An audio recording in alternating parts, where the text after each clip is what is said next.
So on today's episode, we're going to be talking extensively about the $3 billion rail project network that will be starting from the marina as the axis. It will cut across the Lekki, the Ajah, the Songotedo, and of course all through to Ekpe.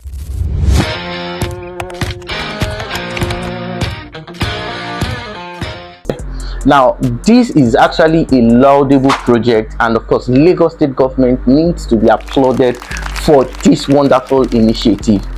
It is also safe to say basically that this project is going to become one of the biggest and the best infrastructure, because you see it will be solving the problem of frequent traffic congestion, frequent flooding, and other challenges that commuters, more importantly those who reside on the island part of Lekki, experiences.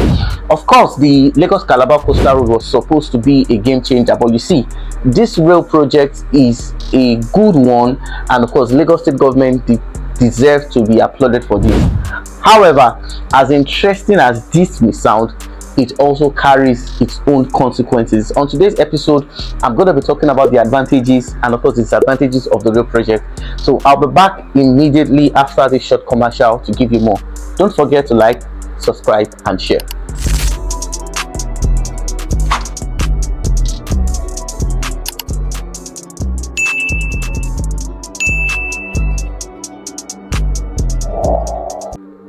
Making reference to this laudable project by Lagos State government, a lot of people have expressed their major concerns, and of course this obviously is going to be addressing one of the most important questions that is mostly asked by real estate investors, more importantly in the Lekki axis.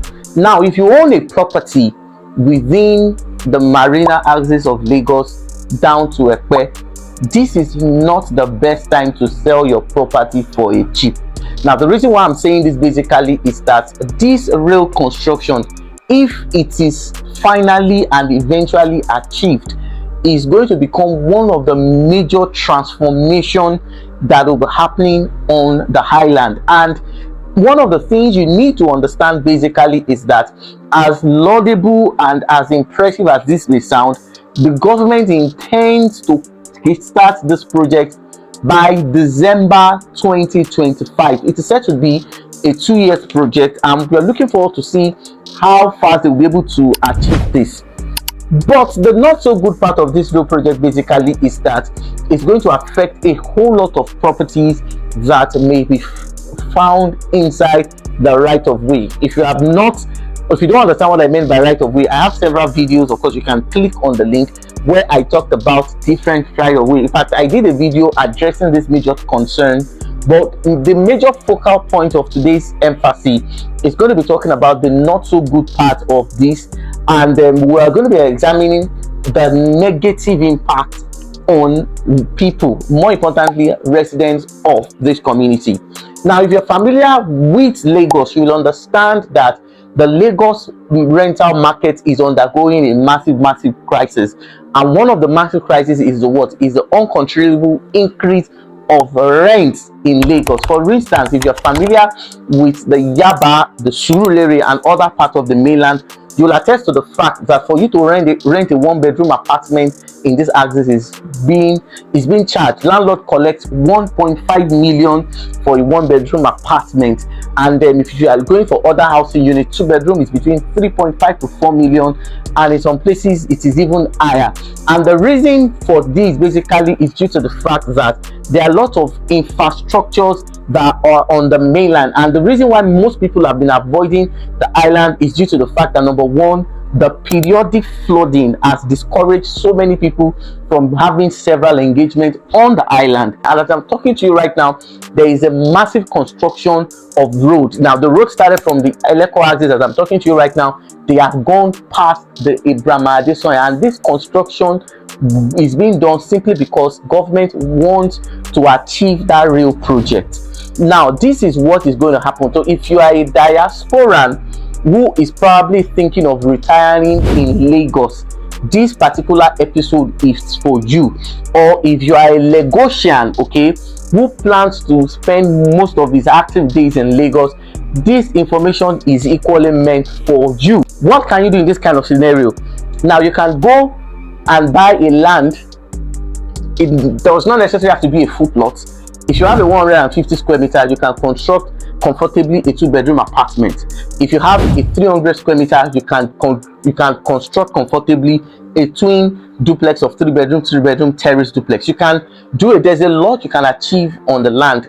The most important thing is that if you choose to wait for these infrastructures to be completed before you own your properties in Lagos, you may find it extremely difficult to afford Lagos. Now, Lagos is gradually getting to a point basically whereby a lot of people will be forced out. Why? Because the rapid urbanization is making rents unaffordable for some set of people. So if you are, in fact, there is a projection that between 2027 and 2029 that the middle class status quo may be completely eradicated. Why? Because you see, the lifestyle and of course the cost of living in Lagos will gradually go beyond the affordability of some people, and this is my advice.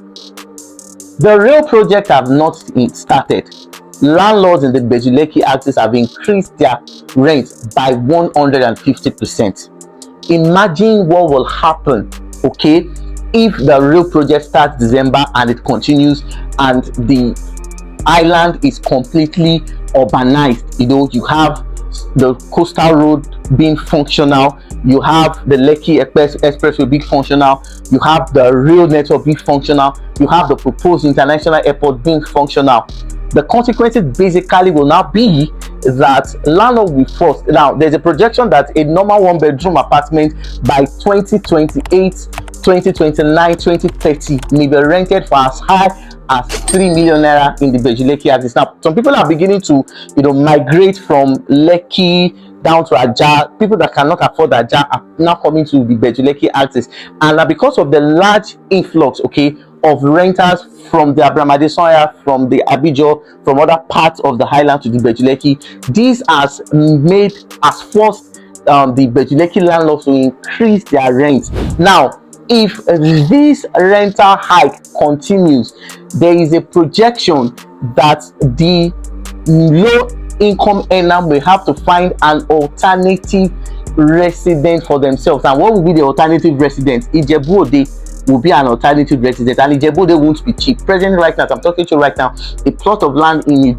that Ijebu-Ode, that Ijebu-Ode is being sold for 5 million. It's because of the fact that most of these people are aware, that this infrastructure will force a lot of people. Other alternative rental destination will be Abeokuta, will be Ibadan, will be other places, may even be Mowe. And one of the things you need to do presently right now is that to look for a reliable off-plan project you can key in. There are new development coming up in the Awoyaya axis, coming up in the Lapre axis. The most important thing is that ensure that what you are buying is well documented, because you see, the Lagos you see today in 2025 will not be the same Lagos that you will see in 2029, 2030, 2035, because I can assure that the same set of settlers that you are seeing today will be forced out. This video is for somebody who still wants to own or enjoy the Lagos life after retirement. This video is for somebody who does not want to be forced back to his village because the rent is going to become hard. But you see, those who will definitely enjoy Lagos are those who are investing now. Until I come your way in another exciting and of course informative session of Property Matters. Thank you very much. See you in my next video. God bless you. Bye for now.